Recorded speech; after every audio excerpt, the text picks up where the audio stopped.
Hello guys, I'm Colorado and today we will talk about the book story. I will start. Chapter 1. It was a winter rainy night. None of the animals in the central zoo could sleep because the zookeepers had stayed at home and had decided to feed the animals in the morning. The only and the and only the lions at the bear cage had shelters to protect them from the rain. However, neither the lion nor the bear went into their shelters to protect themselves. They were very angry that none of the other animals can shelters and that none of them had been fed. The zookeepers bought the cheapest food able, just enough to keep them from starving, and the lion and the bear knew it. So the lion and the bear had to do something about this situation. So the lion decided to talk about with the other animals about the zoo corrupt system and how they are not the only animals that suffer in the world. And now that they know the truth, they are ready to start a revolution. Chapter number 2. After that, the animals meet the following night and the night after that. Meanwhile, Dr. Faye, who is an animal rights activist and our co-star, decide to go to a cosmetic laboratory, but they only show her a small part of the laboratory. They didn't let her look at the Guinea's pig cages.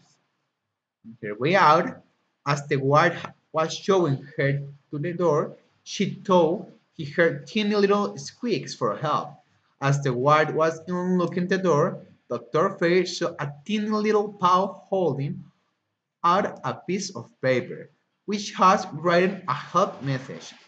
She decided she would definitely find a way to save those Guinea's pigs, but she needed more information to do something. But instead, she decided to take a train to east of the country, where there was a circus that used animals in various acts. She will help the Guinea's pigs later. After traveling for more than 8 hours, she got to the circus just in time to watch the show.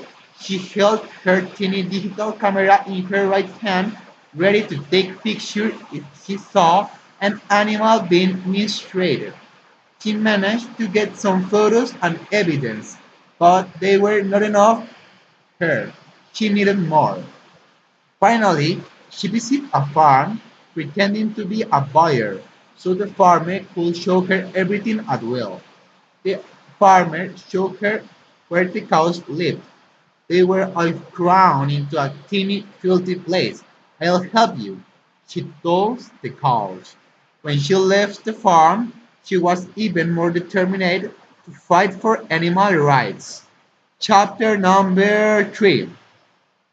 Meanwhile, the animals at the zoo carry on with their daily meetings. The lion has been chairperson and the bear helped him. They had worked out of a plan for the revolution, but it was very difficult to convince the animals that it was possible to carry it out. So the lion had suffered the nerve and had found out about Dr. Fair. He thought that if he invited her to the zoo and if the animals saw that they had human support for the revolution, they wouldn't be so afraid. At first, the animals were afraid of her and didn't trust her, but after a while, they comforted to hate her.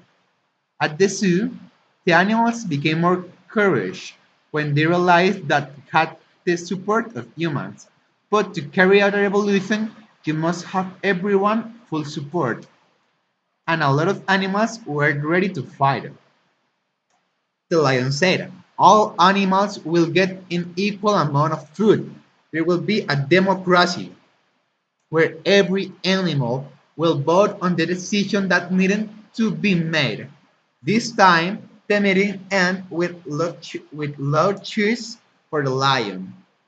And chapter number 4.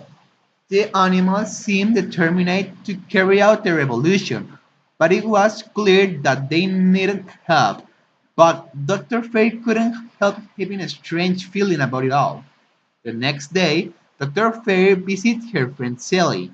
Sally has got two cats and a dog, and Dr. Fair has very surprised to see that the cats behave very differently from other cats. All three animals seem drugged. When Dr. Fair asked Sally about it, she said that the animals were very happy, and what's more, they were very quiet. Dr. Fair told her that that's not the way animals should be.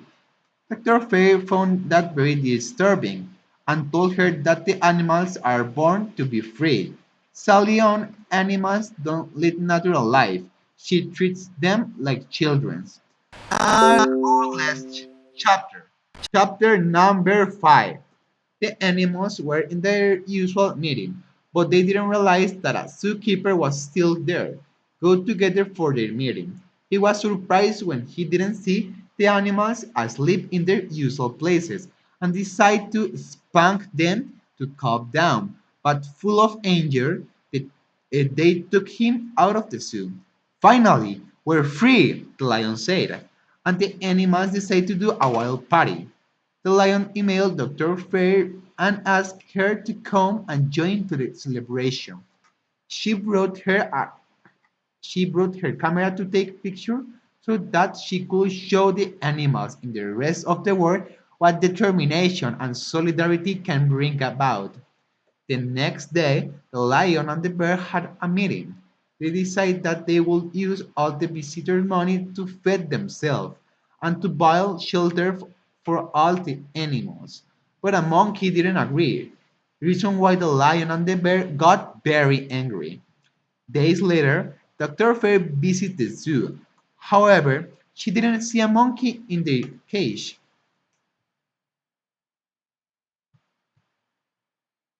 She didn't see a monkey in the cage. So she asked she asked the lion for the